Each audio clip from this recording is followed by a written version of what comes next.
অভিষেক শর্মা বনাম শাহিন আফ্রিদি, বাবর আজম বনাম জাসপ্রীত বুমরা, হার্দিক পান্ডিয়া বনাম শাদাব খান, এই সব কিছুরই সাক্ষী হওয়া যাবে 15ই ফেব্রুয়ারি ইন্ডিয়া বনাম পাকিস্তানের মেগা ক্ল্যাশে।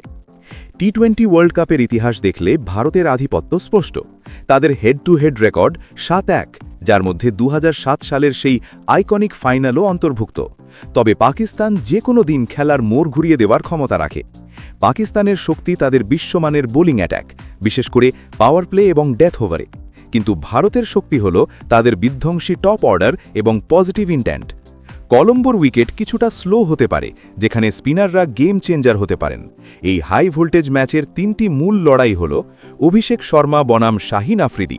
অভিষেক যদি ভারতকে দ্রুত শুরু এনে দিতে পারেন, তবে ম্যাচের প্রেক্ষাপট ভারতের দিকে ঘুরে যাবে। বাবর আজম বনাম জাসপ্রীত বুমরা।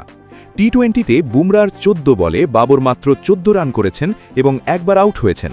বুমরার স্লোয়ার এবং ইয়র্কার বাবর কিভাবে সামলান তা দেখা হবে আকর্ষণীয়। হার্দিক পান্ডিয়া বনাম শাদাব খান।